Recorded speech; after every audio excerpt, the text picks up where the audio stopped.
back in New York. Come on, panel. Okay, everybody, can you hear me okay? Awesome. Well, thank you all for coming out this afternoon, and thanks to Jeff and Chris for putting together this wonderful educational conference. I mean, nothing like 140 Conference and nothing like 140 EDU. So thank you guys. I looked like he was there. Anyway, my name is Debra Eckerling. I'm senior editor at Campus Explorer, which is a website that helps students of all ages plan for college.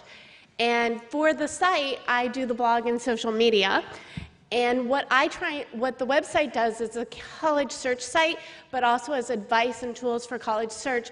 And on the blog, I try and add an extra personal layer so people who are exploring their college options get information from educators and students so they can make the best informed decision. And the topic today is college worth it? So who better to ask than actual college students? So that's who I have with me today. And if you're tweeting, I'm at Campus Explorer. And with me, I have Kristen Durkin, who's at Kristen_Durkin. And she's a grad student at NYU and marketing manager at Kforce. And next to her, we have Linnea Keys, and she's at Linnea Keys. And she is a junior at Johns Hopkins University. And all the way down there, we have Ethan Bodner, at Ethan Bodner, if you're tweeting, and he is a senior at Hartford Art School. And let's start out with a very simple question, is what influenced your educational decision? Not able to get jobs. I think that started up the debate over whether or not it's actually worth it in terms of all of the money that you're going to spend to go to college, and whether or not when you get out you'll be able to immediately get a job and start paying off the loans. So I think in the past year or two, actually, the debate has risen more. I know that when I was applying for college, people didn't really think about it. But even now, I've sort of thought about it since I've been in college, whether or not there was something else I could have gone into instead. What I think is really interesting is I'm a Generation Xer, and at that time, that was another time when there were no jobs coming out of school, but nobody asked why. So I really think social media has had a huge part in continuing the conversation because that's the way that things were in the 90s, and now it's the same way, but because there's so many forums to discuss it, it's really super out there. So do you think college has been worth it for you, culturally, financially? So I think it's funny that we spoke earlier that culturally and financially are very different, very different decisions. But right now, and in terms of social media, there's a big conversation that's been ongoing for probably the last year on the Huffington Post college section, and that's where people have been holding up signs of their student loan debt. And social media has really been recycling the message of how much it actually costs to pursue an education in the United States. And there's everybody from doctors with $300,000 in student loan debts, and who knows if they'll ever actually pay that back or reap the rewards.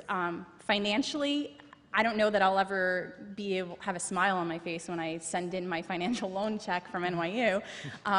But culturally, I don't think that there is anything that could have prepared me for what I'm doing now better, as far as communication, team building, just being able to have conversations and be dynamic.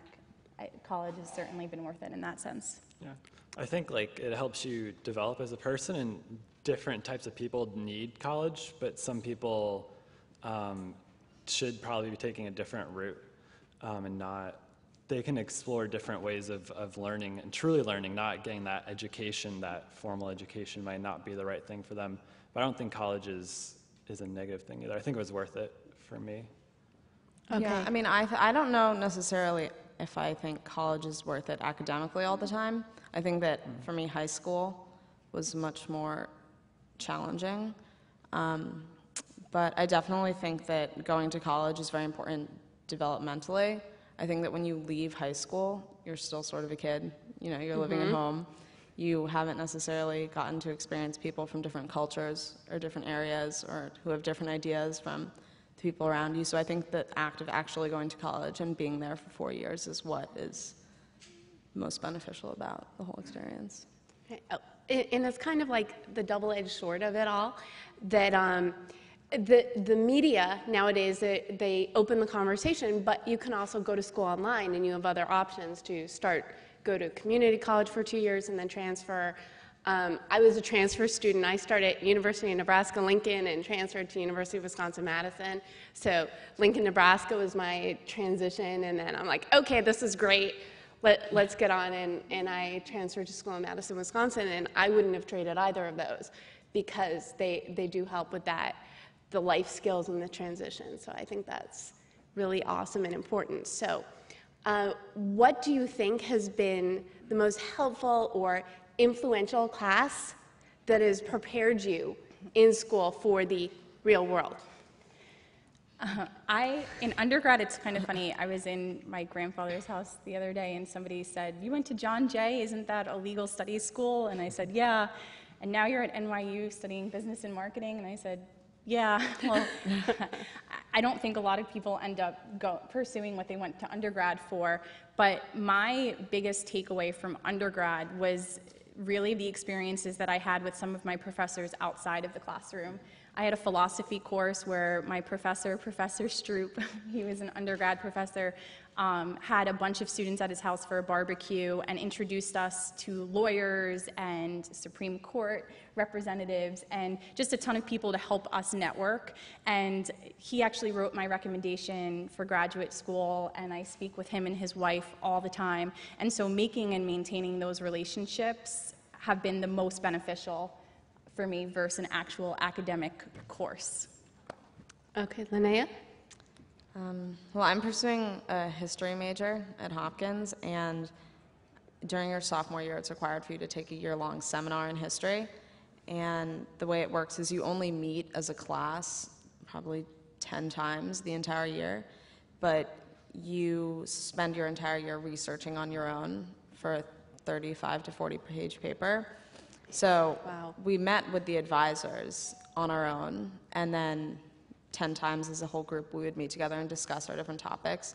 So I think that for me that was the most influential course I've taken so far in college, just because it really was a time management experience for myself, and I got to pick my own topic. It was something I was very interested in. So I know it was interesting to get the perspectives from other students who were taking the course, whatever topic they were writing on, but also just being able to work on my own, go to the library, have to know what I had to research, be able to go to different libraries if I needed to find different sources. So I don't know, I guess that was like a growing experience for me. Okay, Ethan, what about you? Yeah, a lot of my learning happens outside of the classroom, but within the class, I guess 2 courses come to mind.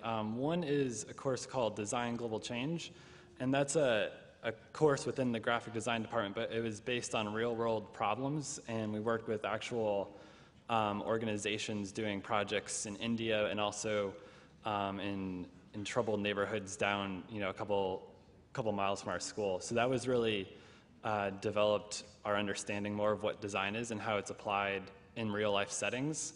And another course that I haven't taken yet, but I have a feeling that it's going to be a good one. Great. And it's because of the course description in the catalog. And normally the course descriptions are kind of dry and they tell you what you're going to learn.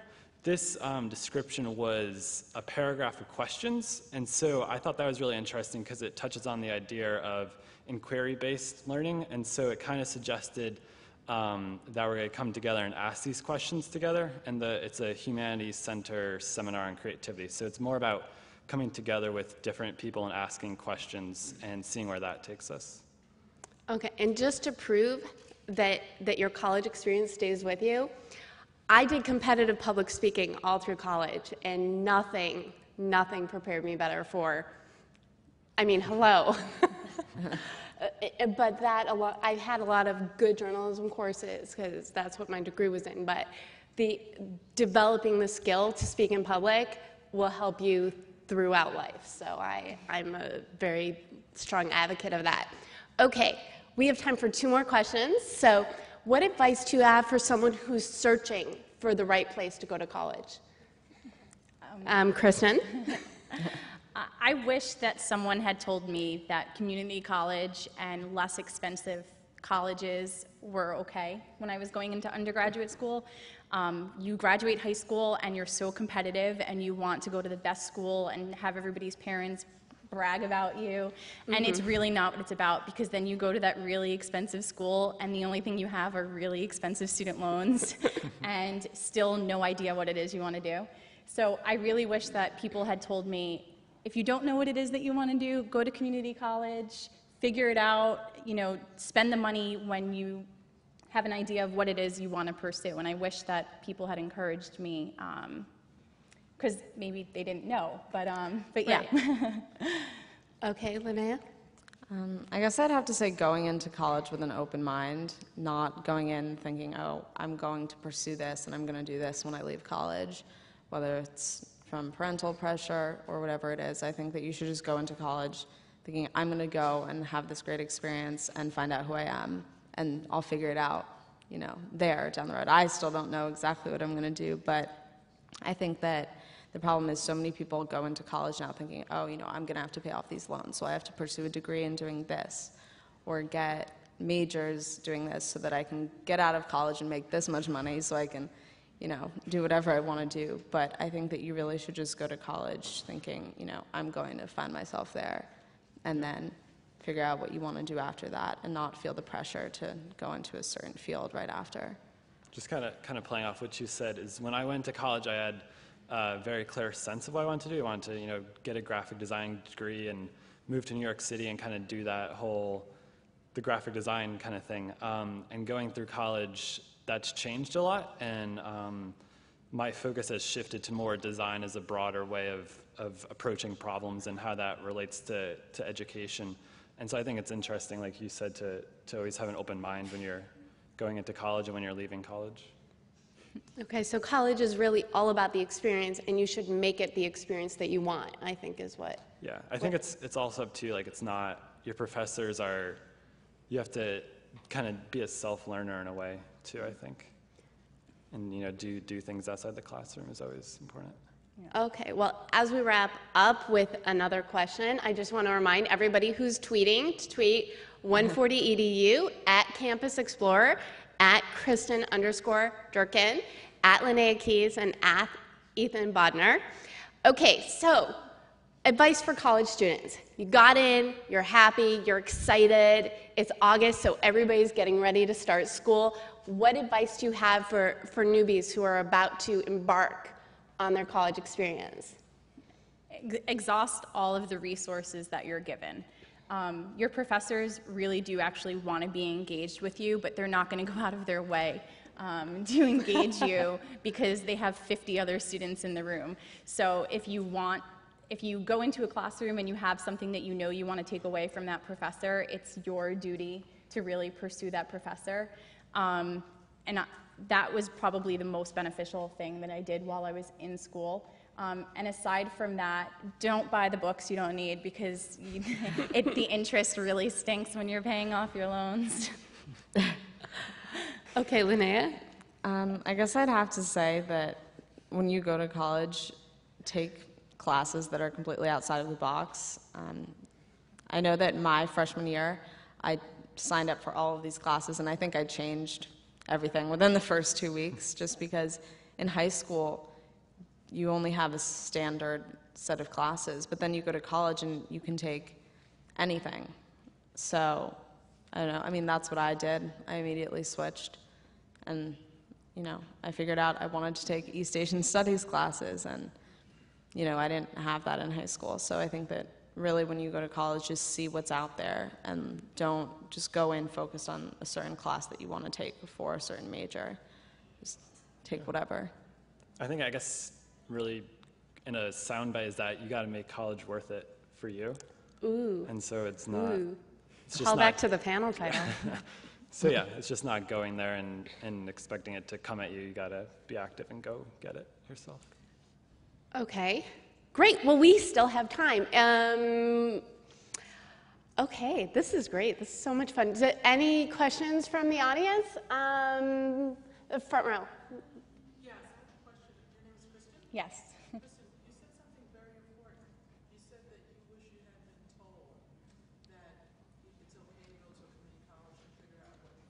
Right.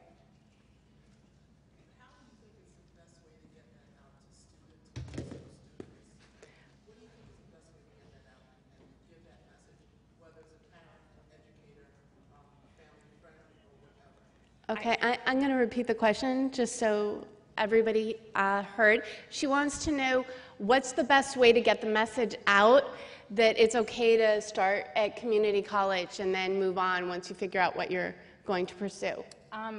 Personally, I really wish that we didn't put as much emphasis on the competitive nature of getting into school.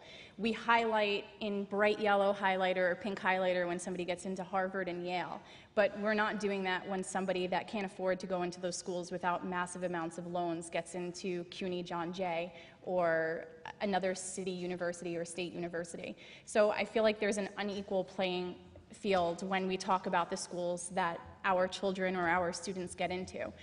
So maybe perhaps just emphasizing just as importantly and making the students that realize that they're not going to waste their time and they're pursuing something that's worthwhile no matter what school they're going to is worth it would be an effective way of communicating that it's really not about the school that you're going to now, it's about what you're going to do with that education later that's important. I agree. We have to take the stigma away from community college and online schools and state schools and just say, go out there and pursue the education that you need personally, the one that's going to help you the best. Okay, final thoughts. We're going to start with Ethan this time. Yeah, at college, I think just to wrap up that, exactly what you said, you got to find that experience that's right for you and that fit that's right for you, and ultimately determine whether college is worth it for you. Linnea? Yeah, I guess tying back to the whole overall question of whether or not college is worth it, I definitely think it is, whether you're at a community college or, at Yale. Take away the stigma from Yale. It's more just the development experience, I think. Getting away from your bubble, from being home. And I think that whether it's in the classroom or outside the classroom, I think even more so, just what you learn during those 4 years really helps you grow from being, a young adult to an actual adult and knowing what you want to do with your life and, if it's grad school or going straight into the workforce. Okay, Kristen, real quick.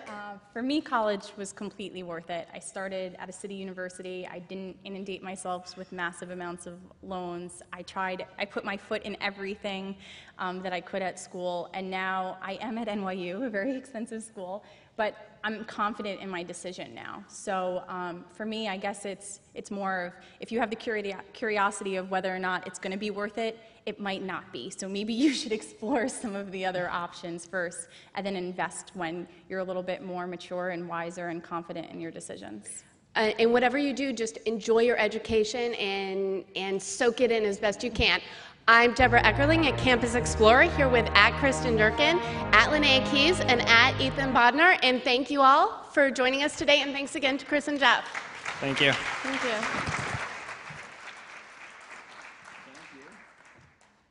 Oh, good, they're not coming out. Sit down, everybody. Thank you. Thank you. Thank you. That was fun.